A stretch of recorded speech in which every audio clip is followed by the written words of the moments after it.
find the solution of it, either maxima or minima.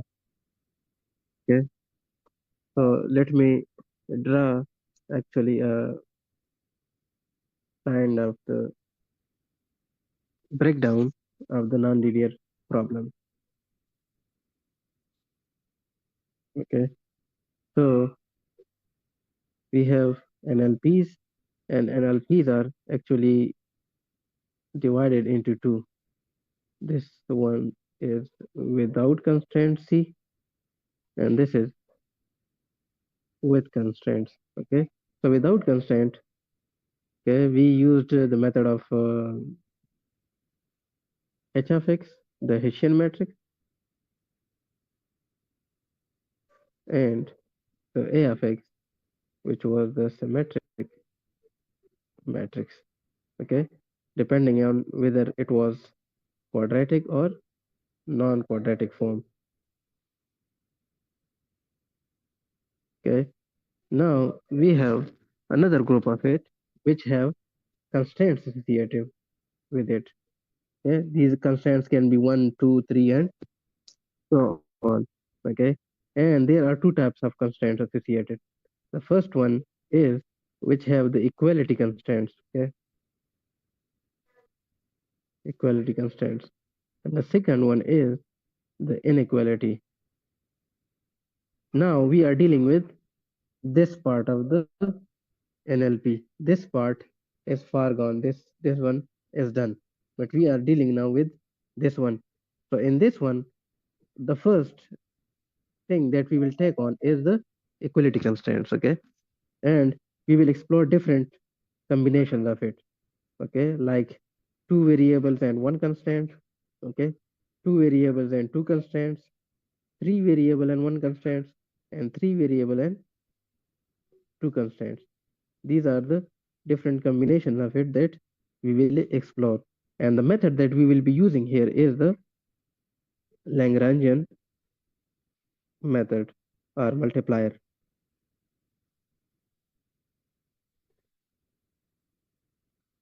Okay, so this one is the method that we will be using. And when there are inequality uh, constraints associated, after we finish this part of it, okay, we will move to the inequality constraints. Okay, and with this we will also explore the convexity and concavity of a function.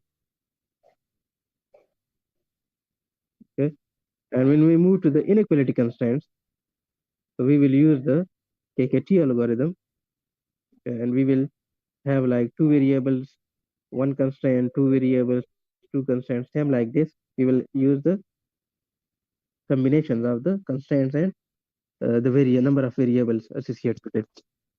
Okay, so today we will be doing the Lagrangian multiplier method.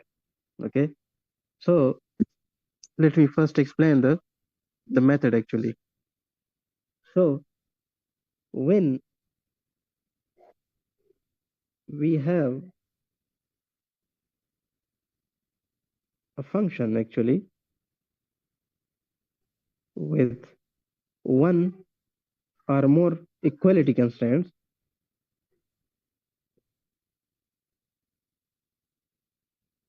then we use method to transform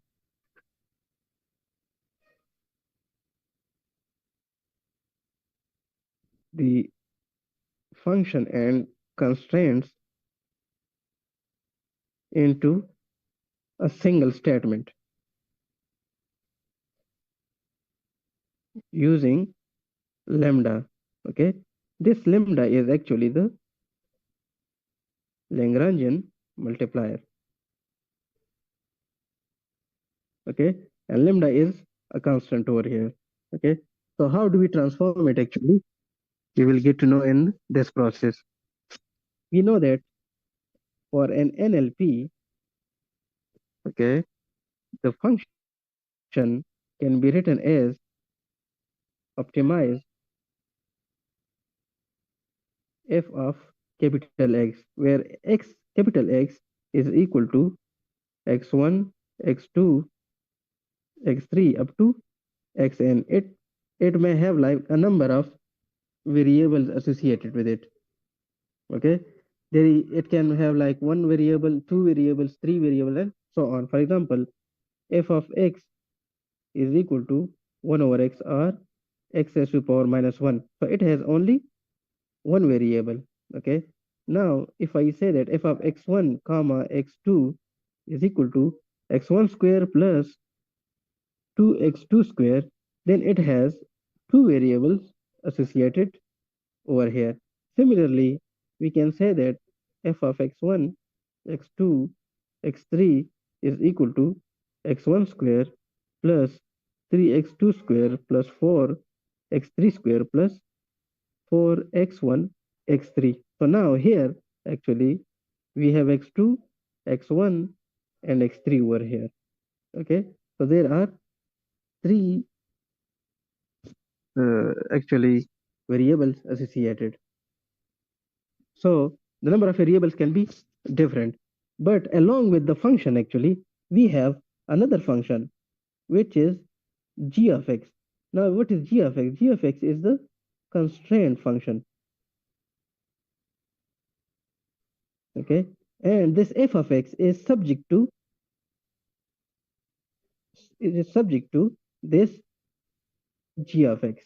Okay, and g of x, this is capital X. Okay, and in g of x it is also in the this form like g of x1 x2 when we have only two variables, g of x1 we have only one variable, and g of x1 x2 x3 and so on, and we have like three and so on. It depends on the number of variables, so its representation will change. Okay, now I will write a function and I will transform into a single statement using the Lagrangian multiplier, and I will show it how it is done.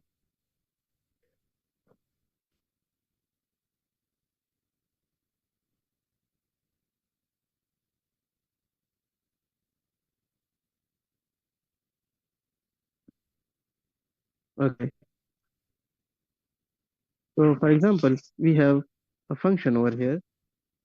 Okay, we have a function f of x, capital X, is equal to f of x1, x2. So it has two variables. Okay, and I say that it is equal to x1 square plus 3x2 square plus 2x1 x2. Okay, and it is subject to g of x1 x2. Okay, and the g of x1 x2 is equal to x1 plus 3x2 is equal to 6. Okay, now this is the main function, the objective function, and this is the constraint, and it has only one constraint and two variables. So m is the number of constraints and n is the number of variables. Okay, so here m is equal to 1 and n is equal to 2. Okay, and the matrix that these two will make is m plus n into m plus n. So m plus n over here is 3. So it will make a 3 cross 3 Hessian matrix, or you can say bordered Hessian matrix. Okay, it's an advanced form of the Hessian matrix. Okay, so let's first know the process that how we can transform these two terms into a single statement. Okay, so we use the Lagrange multiplier, which is equal to lambda. Yes.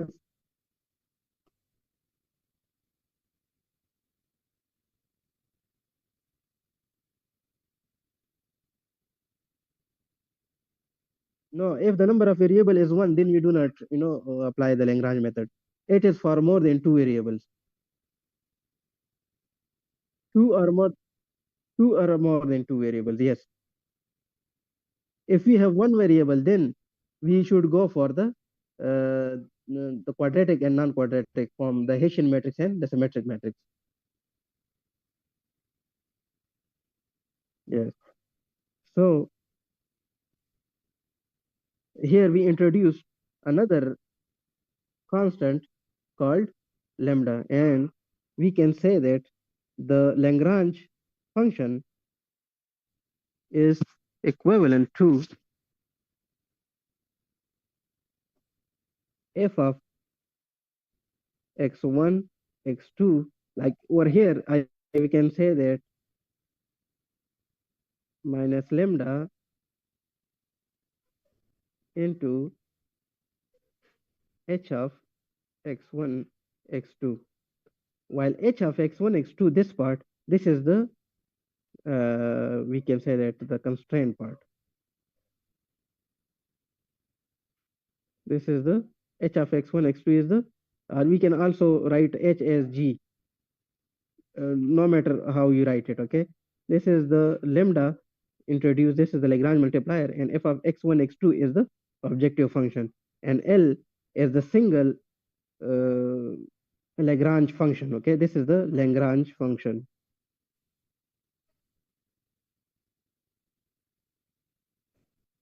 Okay, so in this case, if we want to transform this one, we can say that Lagrange function, it is equal to f of x1, x2 is equal to x1 square plus 3x2 square plus 2x1 x2 minus lambda into h of x1, 2 or g of x1, x2 is equal to, this is in the form of x1 plus 3x2 is equal to 6. So the 6 will go to this one and it will be equated to 0. So we can get as x1 plus 3x2 minus 6 is equal to 0. So this is the final form which will be right over here, okay?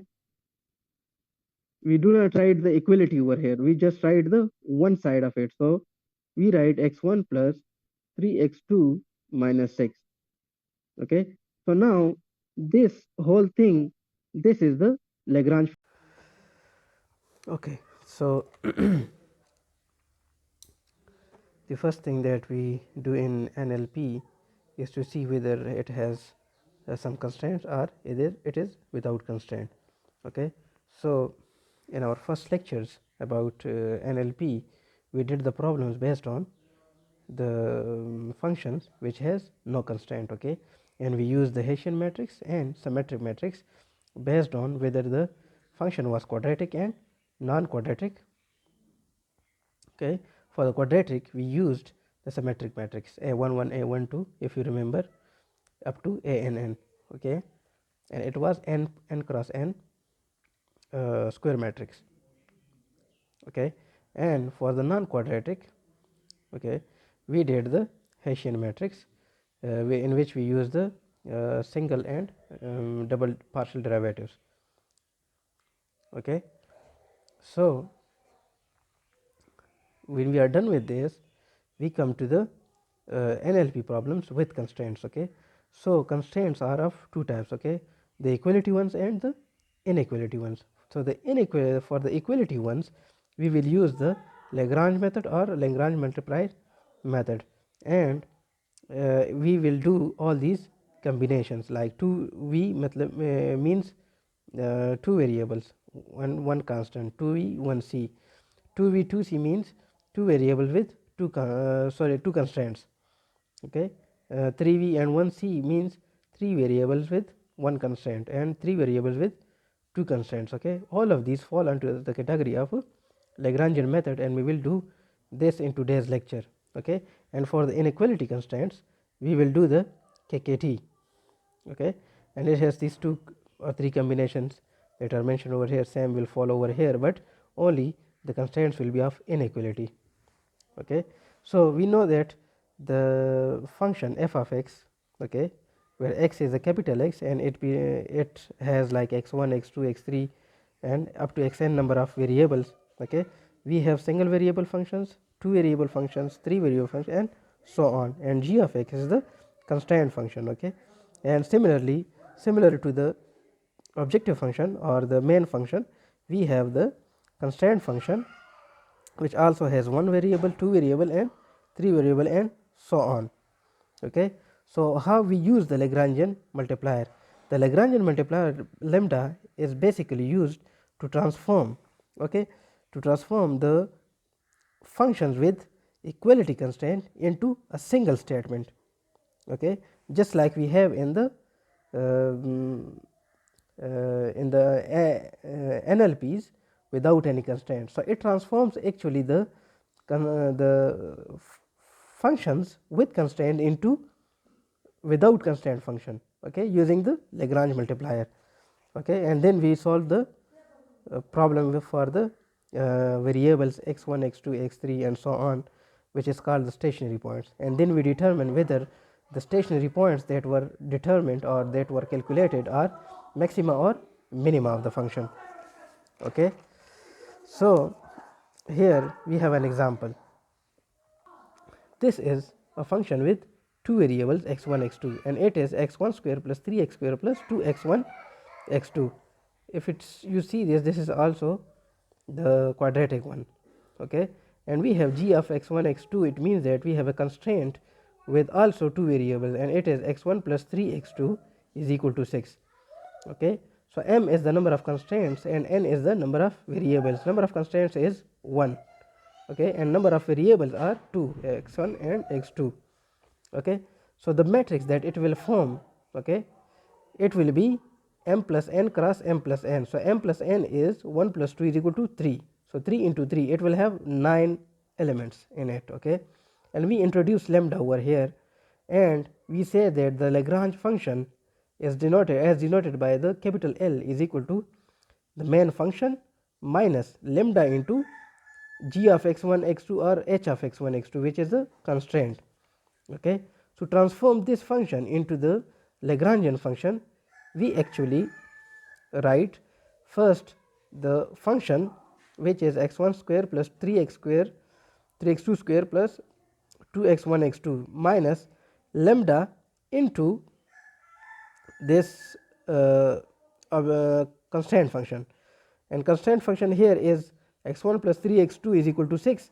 So, this 6 will go into the other side and we will equate it to 0. So, we can write it as x1 plus 3x2 minus 6 is equal to 0. So, introducing that constraint over here and writing it in this form, this is now the Lagrangian function denoted by capital L. Okay.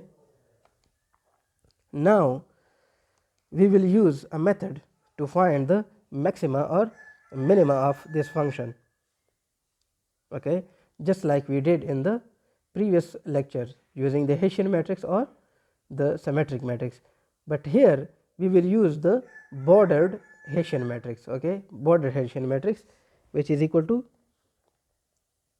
h of b, okay, and this function it is this matrix is m plus n cross m plus n, where m is the number of constraints and n is the number of variables.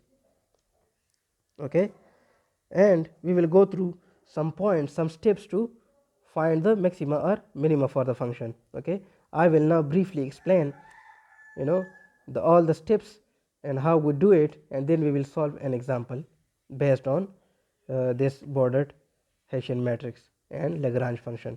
Okay, so let's do a brief definition and explanation of the logarithm that actually is followed by the Lagrangian function, and then after that algorithm we will do a practical problem on on two variable and one constraint, and two variables and two constraints today. Okay. Okay, recall that in the quadratic and non-quadratics, I would say recall over here, quadratic and non-quadratics, okay, we find a of x, which is the, and it was n cross n, and here we found the h of x, which was the Hessian matrix, and it was also n cross n. Okay, and what we did was we did that whether this matrix that was found, these matrices are actually the positive definite or negative definite. Okay, so if it were positive definite, it was maxima and minima according to the definition of this matrix. Okay, and we had stationary points over here. Okay, so from this we actually found, using the differentials, actually in this one, in the Hessian matrix we use the differentials, and in A of x we actually use the this symmetric matrix. Okay, to find x1 and x2 we did the partial differentials with respect to x1 and x2, and we equated it to 0 to find x steric, which was equal to x1 and x2. Okay, and it gave us the value of x1 x2 in the related function. Okay, so the basic thing is to recall this quadratic and non-quadratic is to to just mention it that we will use the same process. Okay, we will find the stationary points, we will find the matrix, and we will find if the determinant of that matrix is positive or negative, and we will term the stationary points based on the determinant of that specific matrix, that whether we have a maxima or minima. Okay, so let's have an example, like to just see the whole process of it.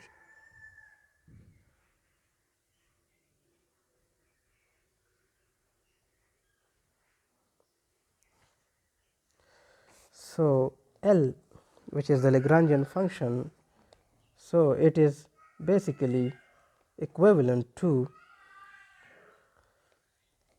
L of x and lambda. Okay, where lambda is the Lagrange multiplier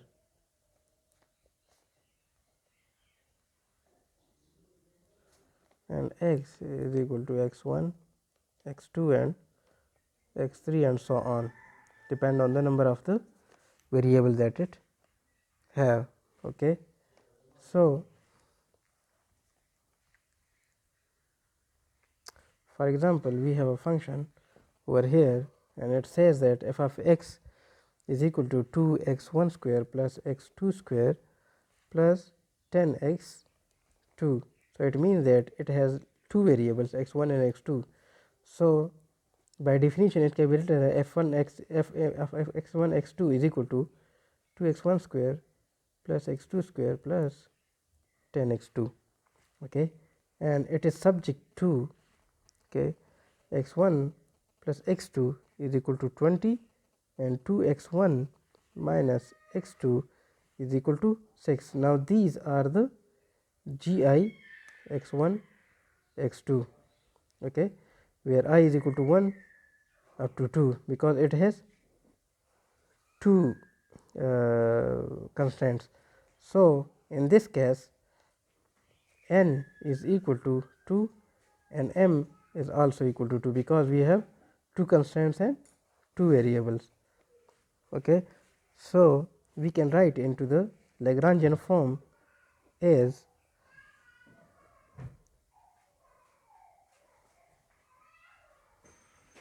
lambda I into h of x1 x2. This h can also be written as g of x1 x2. Okay, so both are same thing, you don't need to be if I write it as h x1 x2, you don't need to you should not be confused about it. Okay, so now we introduce two lambdas over here, lambda 1 and lambda 2, and the reason is because we have two constraints over here. So lambda 1 for the constraint 1 and lambda 2 for the constraint 2. So we can write it as L of x and lambda I is equal to function value is 2x1 square plus x2 square plus 10x2, okay, minus lambda 1 into the first we will transform it into the equal to 0 form. So, x1 plus x2 minus 20 is equal to 0. So, we will write this over here, x1 plus x2 minus 20 minus lambda 2 into this is 2x1 minus x2 minus 6. Okay, we will write it as like we wrote over this. Okay, so this is now the Lagrangian function. This is a single objective function. We transformed, we made these constraints part of the objective function using the Lagrange multiplier. Now, what we do is we find stationary points z naught, which is equal to x1, x2, x3 and so on up to xn, okay, depending on how many variables do we have in a specific problem. Okay, and then we find the sufficient conditions, and these are based on the bordered Hessian matrix. Okay, and then we define, based on these conditions, define the maxima and minima. Okay, now we will define the necessary conditions, okay, the sufficient conditions and all that in this process, the steps that are used. This is step 1 to find stationary points, and step 2 to find the sufficient conditions, and this is step 3, okay, which is to define the maxima and minima for the problem. Okay, so the necessary conditions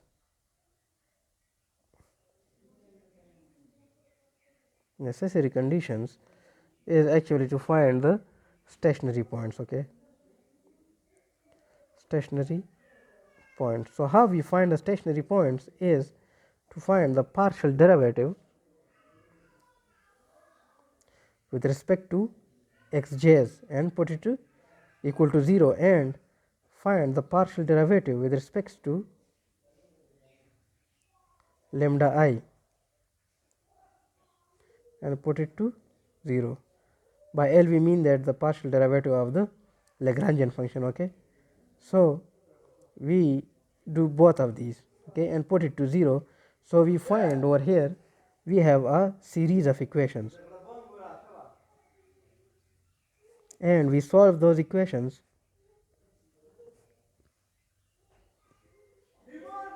for capital X, which is equal to x1, x2 up to xn, okay, depending on how many variable we have, and lambda I, which is equal to lambda 1, lambda 2 and up to so on, depending on how many constraints do we have. Okay, so we find the x values and lambda values from these equations that we get from the partial derivatives of a Lagrangian function with respect to x's and the partial derivative of the Lagrangian function with respect to lambdas. Okay.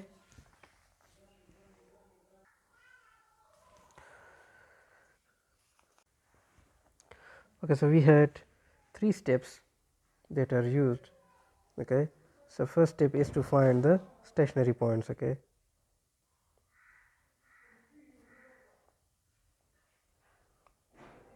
to find the stationary points, we find the partial derivatives of the Lagrangian function with respect to xj's. Okay, where x where j is equal to 1, 2, 3 up to n is the number of variables. So, it may be like d by dx1 of L, okay, derivative of with respect to x2, derivative with respect to x3 and so on, and we equate it to 0.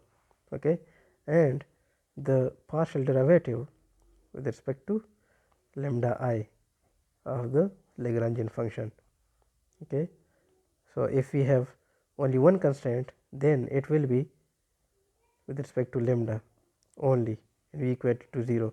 If we have two, then we have, if we have two constraints, then it is lambda 1 of L is equal to 0 and partial derivative of L with respect to lambda 2, and we equate it to 0. Okay. So, these are the necessary things to do in finding the stationary points. It will give us a series of equations. Okay. It will give us a series of equations, and we solve those equations. By those equations, I mean all the equations that are, because we equate every one of it to 0. Okay. So, it will give us some equations, a set of equations, and we will solve those equations for x 1, x 2, x 3 up to x n, and also for lambda I, where I is equal to 1 to up to m. Okay, like lambda 1, lambda 2, lambda 3 up to lambda m. All of these can be found using these equations. Okay, when we do the example on it, you will understand like how we get this equation and how we solve it. Okay, and after solving these equation and finding the stationary points z naught, we will have like x 1, x 2, x 3 and so on. It will have certain values for x 1, x 2 and x 3. Okay, now we want to define where these points that we found z naught are, in the other words the x steric. Okay, any of it, you can make any of the annotation. Okay, so when we find this one, we want to find out or determine whether this is maxima or minima for the function. Okay, so how we do it, basically we do it using the Hessian border matrix. Okay, which is H of B, and it is m plus n cross m plus n, and it is equal to 0 in the first one, p over here, p transpose over here, and q over here. Okay, now what is p actually? Okay, this p is another matrix, okay, which is equal to derivative of h with respect to x 1, okay, where h is the constraint of it. Okay, and it depends on how many constraints you have. So, this is for the h 1. Okay, then derivative of h 1 with respect to x 2 and so on up to derivative of h 1 with respect to n x n. Okay, and then in this particular column, now here the in this row, actually in this way, when we go, h 1 remains constant and only the variable x is, it keeps changing. Okay, now when we move in the vertical direction from top to bottom, okay, the variable below, actually it will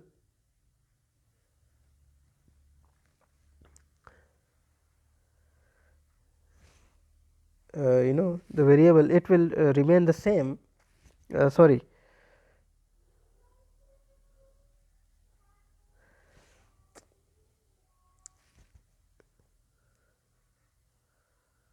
the it will be equal to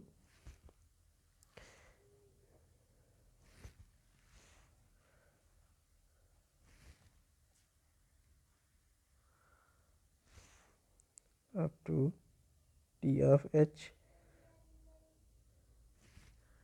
m with respect to, okay, now here it will be equal to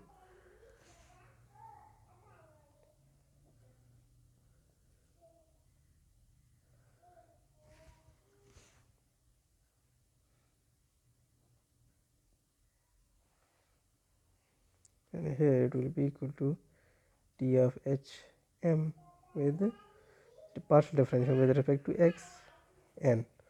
Okay, so this is how we find the P matrix. Okay, in this row the constraint will remain same, and the variable with respect to which the partial derivative is found, it will keep changing up to xn, and in the column, the constraint will change, and the variable with which the we want to find the derivative of, it will remain same. Okay, and in this way we can find the whole P. Now when we found P, the P transpose can be easily found. This row, it will become in column, okay, and so on, it will change. Okay, so we can find easily the transpose of it. Like I want to find the transpose of it, so it will be, okay, this second number over here, it will be replaced, it will move to this position. This row will become the first column, so we can there say that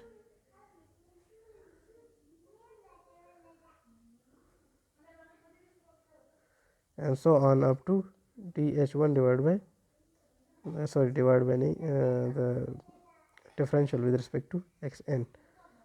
Okay, secondly, we can say that this row will become second column, second row will become second column, so it can say, we can say that d of h2 divided by derivative with respect to x1, okay, and derivative of h2 with respect to x2, and so on. And similarly, this last column, last row will become the last column, which is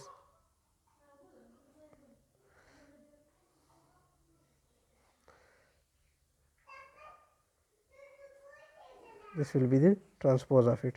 Now we have only q column, q left. Okay, this will also be a matrix. Okay, and this matrix, q matrix, it can be, it will be the second order derivative matrix. Okay, and it will be equal to the second order derivative of L with respect to x1.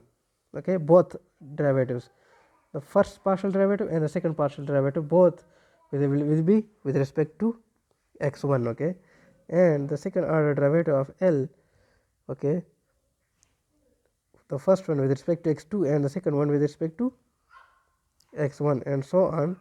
The second order derivative of L, the with respect to x1, while the first one is with respect to xn. Okay, and similarly this will be equal to second order derivative of L, this is x1, so now it will become x2, and the first will be with respect to x1. Okay, and so on, getting to the x1 will remain same, and second order will be with respect to xn, and in the actually the diagonal ones, it will be with respect to same variables like d square L by dx2 square, and here d square L by dxn square. Okay, it will be with respect to the same variable.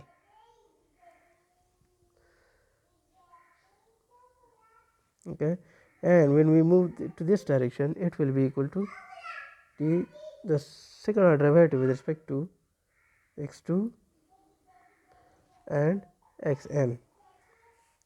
Okay, so this is how we found the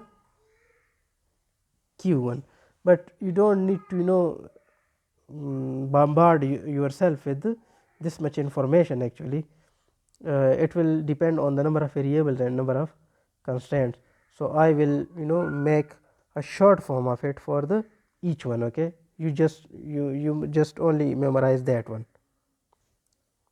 Okay, for example, we have like 4 cases over here, one variable and one constraint. Okay, then 2 variables and one constraint, then 2 variables and 3 variables and one constraint, then 2 variables and 2 constraints, and then 3 variables and 2 constants. So, for all of these you will get a single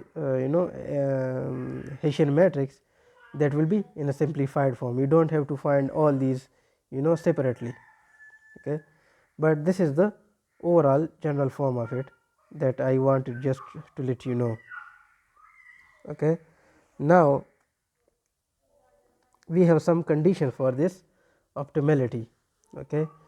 Whether the x steric or z naught that you found, okay, x steric, if it is maxima or minima. So, it is maxima if the starting from the principal minor of order 2m plus 1, okay. If starting from principal minor, it means the determinant of order 2m plus 1. So, for example, we have m, the number of constraints is equal to 1. So, it will start from 2 into 1 plus 1, which becomes 3. So, we will start from 3 cross 3 matrix, okay.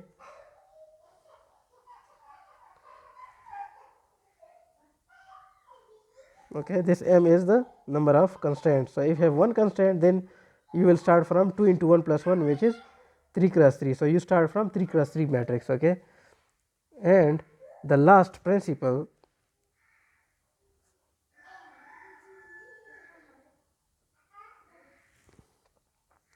minor of the Hessian border matrix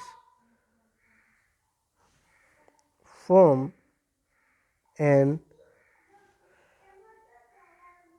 alternating signs starting from minus 1 raised to power m plus n, okay. Let us have like an example where m is equal to 1, it means that we have only one constraint. So, if we have only one constraint, then we start from 3 cross 3 matrix, okay. So, when we cross from 3 cross 3 matrix actually, then if for the 3 cross 3 matrix, or we can say that the determinant 3 T 3, okay, or we also denoted by this. If the determinant 3 is the sign for this, okay, is minus m minus 1 raised to power m plus n, okay. We have two variables and 1. So, if the 3 is negative, okay, and the 4 is positive, we have alternative over here, okay. This is negative, this is positive, then the d5 is negative and d6 is positive. So, this is alternative, okay, but we do not have, we will not have like d5 and d6 if we have m plus n is equal to 3, okay. So, if it is negative, okay, for 3 cross 3 we have only the 3 so for m plus n is equal to 3, we have only 3 cross 3 matrix. So, if the determinant of that matrix is negative, then it is maximum, okay. And if the determinant of that specific matrix is positive, then it is maxima, minima, sorry, then it is minima, okay. For the minima, let us the condition be written,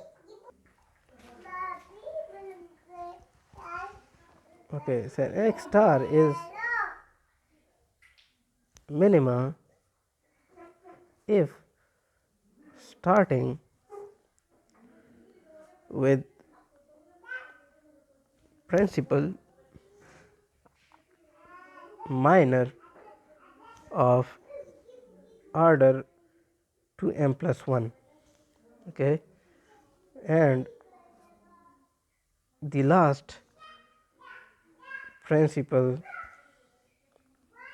minor has sign of minus 1 raised to the power m only. This is not m plus n, this is m only for minima. So, you have to see both of these and then inspect it and say that whether it is maxima or minima. So, for example, if we have m is equal to 1, we have only one constraint, then we start with 2 into 1 plus 1, which is 3. So, we start with 3 cross 3 matrix. Okay, we start with 3 cross 3 matrix. So, we want to find the determinant of 3 cross 3. Okay, and if it is less than 0, okay, negative, if this is negative and the last principal minor has sign of minus 1 plus m, okay, and if we have m is equal to 1 and n is equal to 2, we have two variables and one constraint, then the HB is of order m plus n into m plus n. So, it will be 3 into 3. So, the last principal minor will also be the same one. The starting and the ending will be the same matrix. Okay, and if this has a sign of minus 1 raised to the power m, so minus 1 raised to the power m, m is equal to 1, it becomes minus. So, if it has a negative sign, it means that if it is less than 0, then it is minima. Okay. So, that is how we find the maxima and minima for those stationary points. Okay. You will understand this once we start solving the problems. Okay. And let us start with the first case. Okay. Case 1, where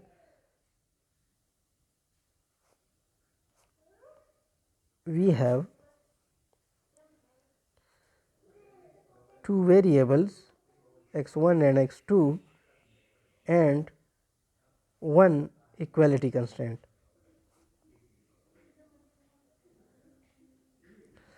Okay. So, m is equal to 1 and n is equal to 2. This is the first case. Okay. So, now here the Hessian border matrix or the determinant, it will be equal to the specific one. Okay.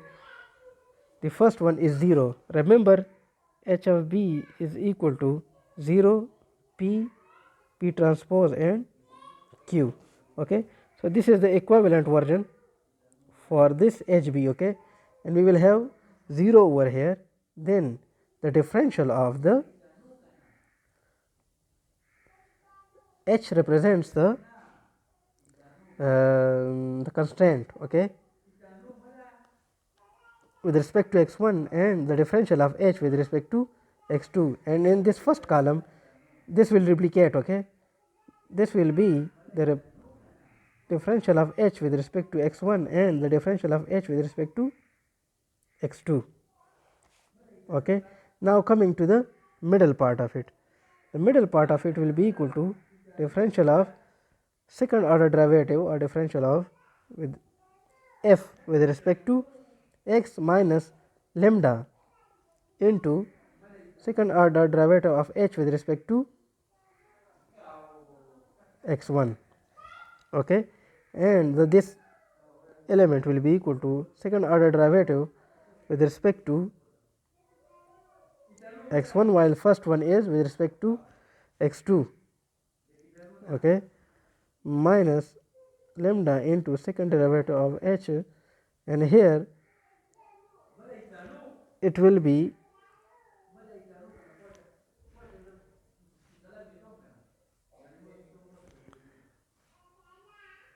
same like x1 and x2. Now, here in this one, this will be replicated over here. Okay, you can say that second order differential of the function with respect to x2, while the first one with respect to h minus lambda into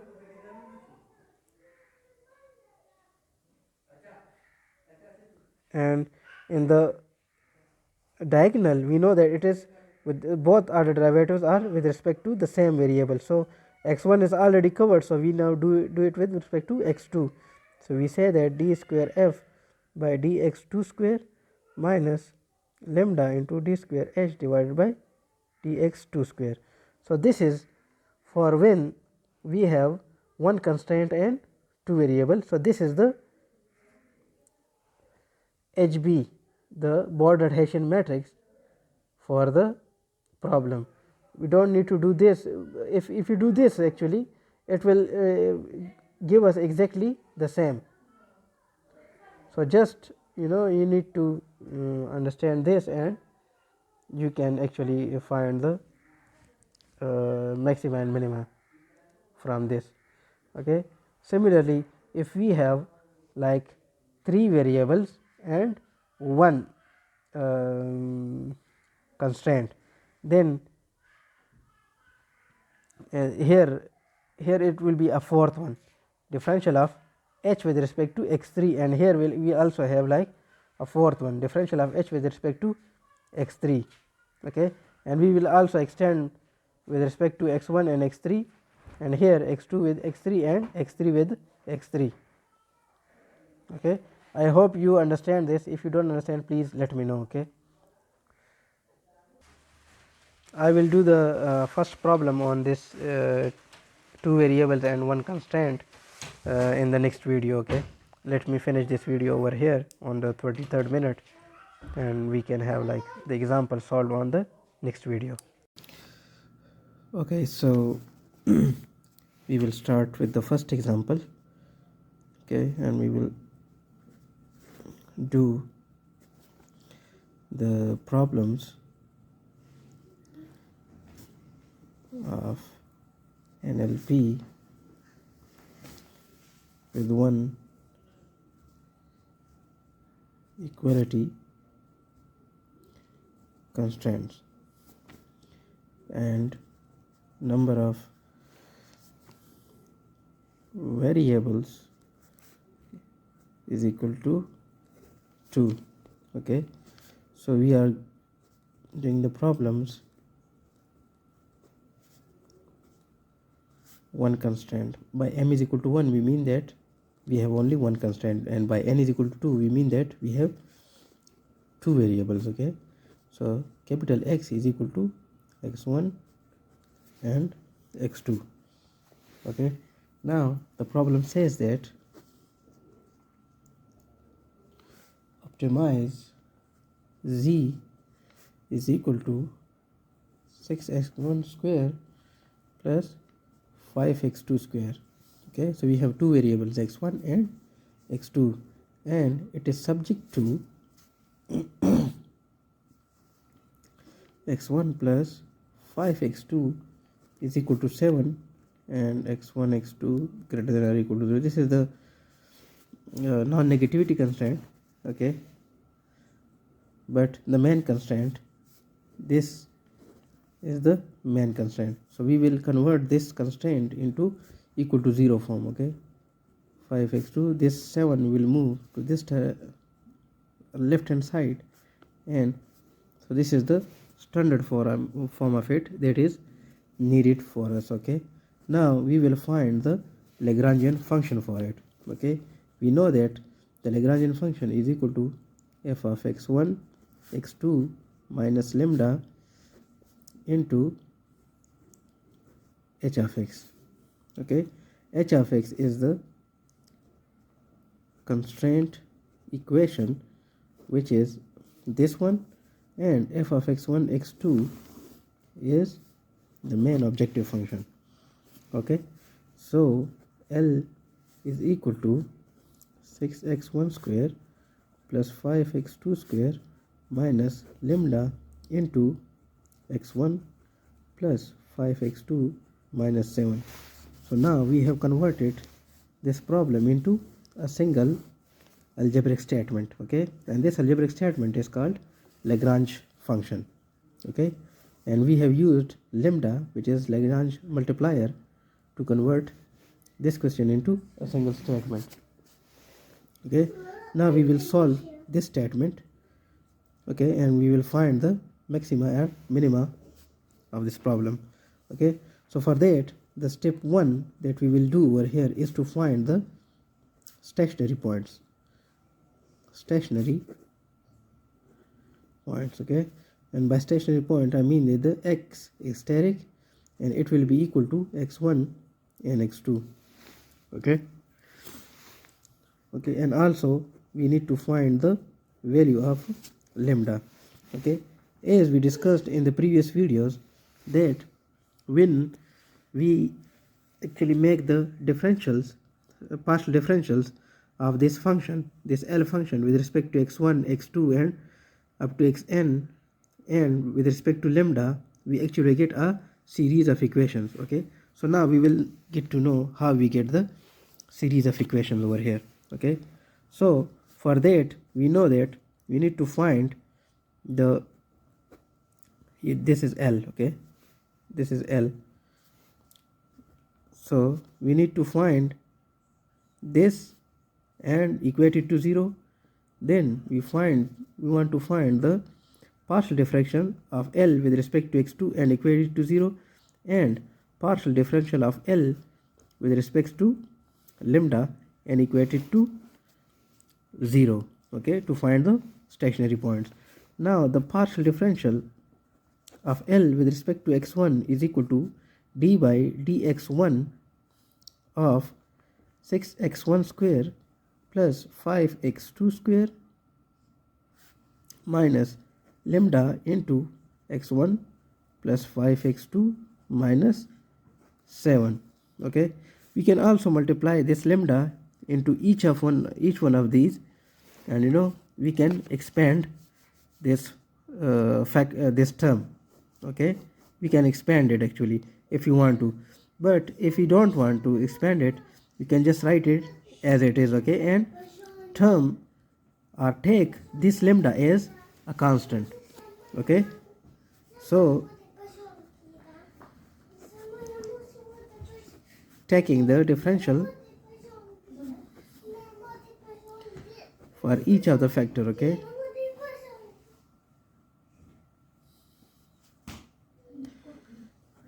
lambda into, as it is constant. Okay, so it will it will get outside of the differential. Okay,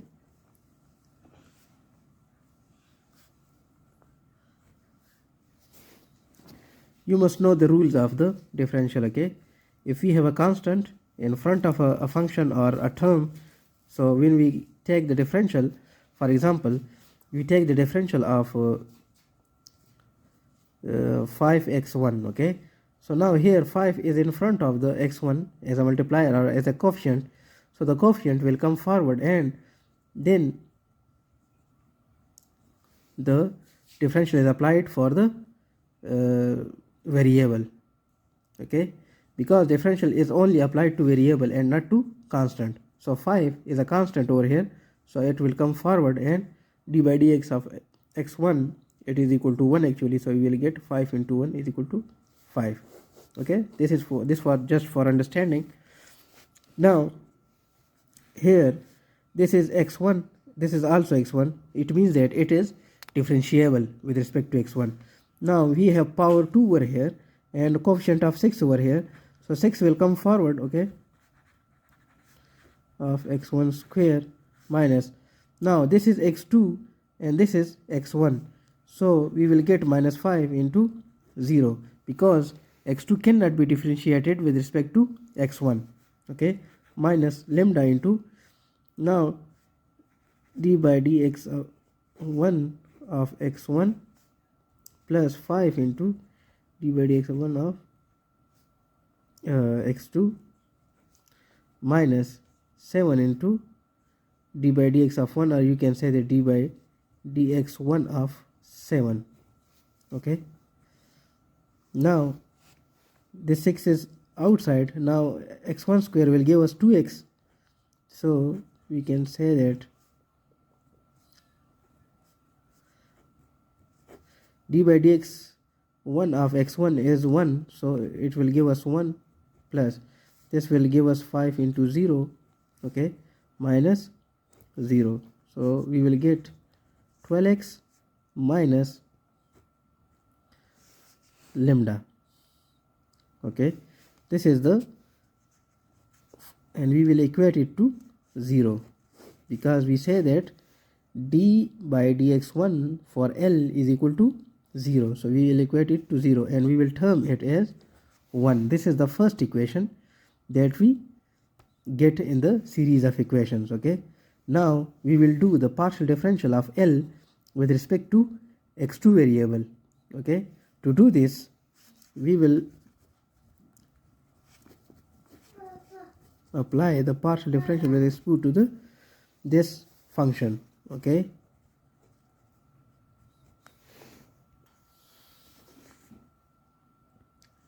five x2 square minus lambda into x1 plus 5x2 minus 7. Okay, so doing this partial differential with respect to x2, we will get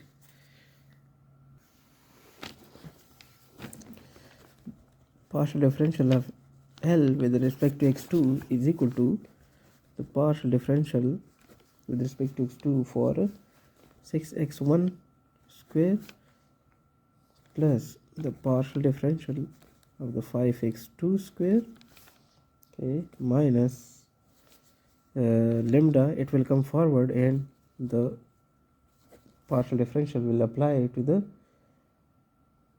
the constraint x1 plus 5x2 minus 7. So we will get, this is x2 with x1 with respect to x2 will give us a value of 0, so we can write it as 0. 5 into 2 we will get 10, into d by dx of x, this will get us x2 into 1, okay, minus lambda d by dx2 of x1, it will give us a value of 0, okay, plus d by dx2 of 5x2, it will give us a value of 5 into 1, 5, minus, this is constant, so it will get us a differential value of 0. So we get 10x2 minus 5 lambda in this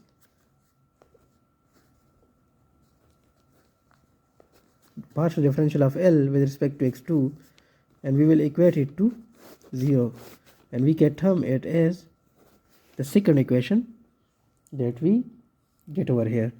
Okay, now we have only two variables, so we have already partially differentiated the L, the Lagrange function, with respect to x1 and x2.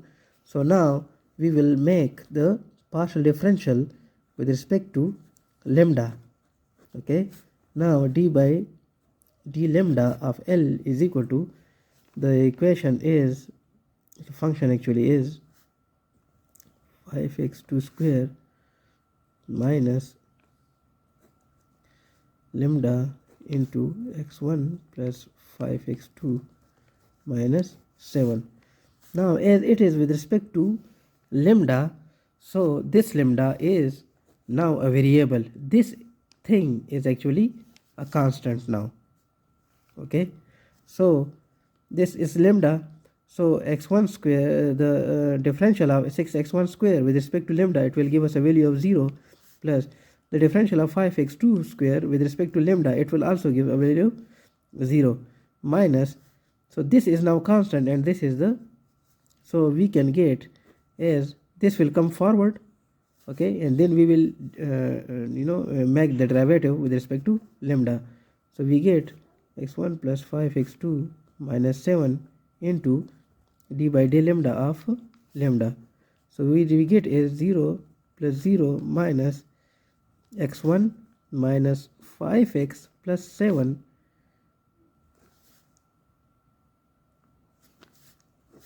into 1. Okay, d by d lambda of lambda is equal to 1. So we get minus x1 minus 5x plus 7 is equal to 0, or we can say that x1 plus 5x is equal to 7. Okay, this will come to this direction, the right hand side. X1 it become positive when transferred to right hand side, minus 5x will also become positive when forward to right hand side, and plus 7 remain on the other side. So we will get x1 plus 5x. So this is the third equation that we get over here. Okay, now we will solve these three variables, these three equations, and we will find the value of x1, x2 and lambda from it. Okay, so now writing the equation into the sequence by which we found it. So the first equation that we found was 12x1 minus lambda is equal to 0. This is the first one. The second one that we found was 10x2 minus 5 lambda is equal to 0. This is the second one. And the third one is x1 plus 5x is equal to 7. Okay, now if we see the first one and the second one, it has one thing in common, lambda. Okay, so if we multiply the first one by 5 and then we subtract 2 from it, then we will get certain value of we will get a new equation actually, because x1 will be not it will remain over here, x2 will also remain over here, and lambda will be eliminated from it, and then we can use it against this third one to find the value of x1 and x2. So let's play with it. Okay, so if I multiply this one with 5, so let's try multiply 1 by 5. So we get, by 5 I mean 5 number, okay, and by 1 mean I multiplying equation 1. Okay, so we get 5 into 12x1 minus lambda is equal to 5 into 0. So we will get 12 into 5 is 60. So 60x1 minus 5 lambda is equal to 0. Okay, for example, this is the fourth one that we get. Okay, now subtracting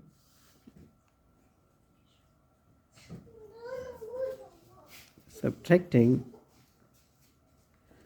2 from 4, we get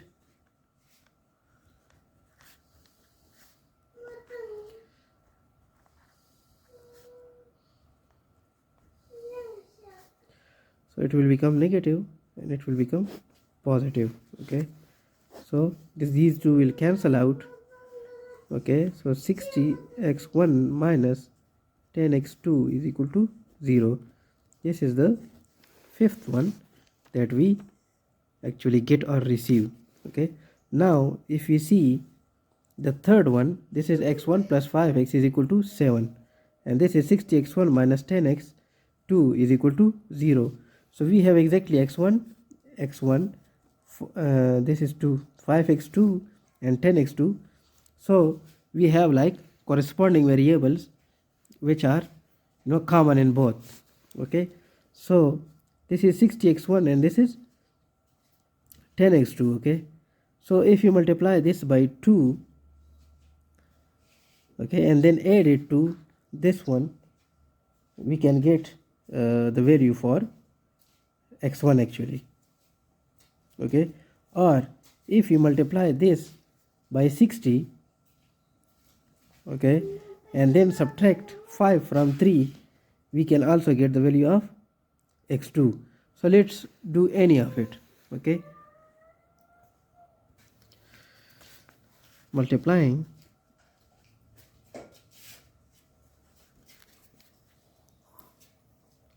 this is 60, so we need x1 over here as 60, so multiplying equation 3 by 60, so we get 60 into x1 plus 60 into 5x, okay, and is equal to 60 into 7. Okay, so we get 60x1 plus 300x2, this is 5x2 actually. not 5x, this is 5x2.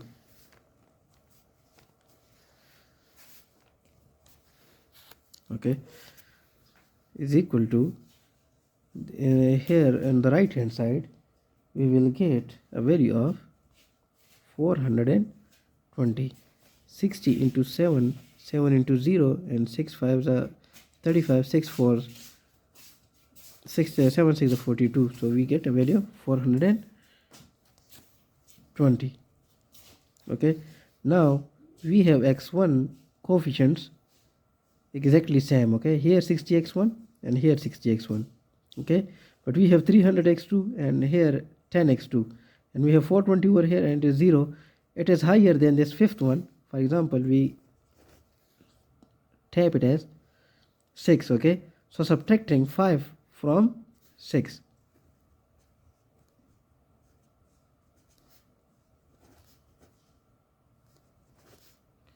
okay, let's do it.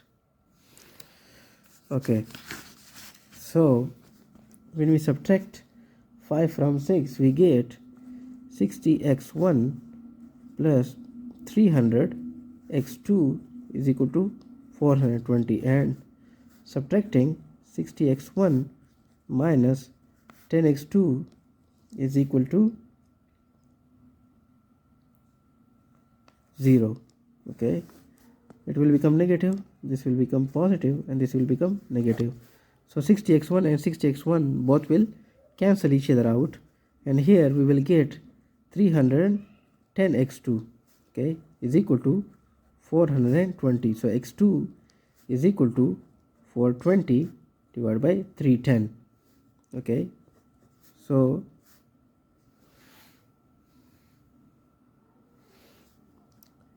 we get 42 by 31. Okay, and when simplified it becomes 1.355. okay, this is the value of x2 that we get. Now that x2 is found, we need to find x1 and lambda. Okay, so x1 is still to be found, so putting x2 is equal to 1.355 in some equation, any one of the equation in which we have direct only x1 and x2 available.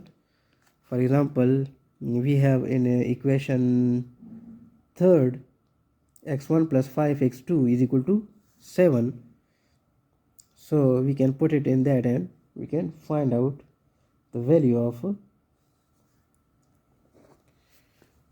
so we have x1 plus 5x2 is equal to 7. This is the third equation. So x1 plus 5 into x2 is equal to 1.355.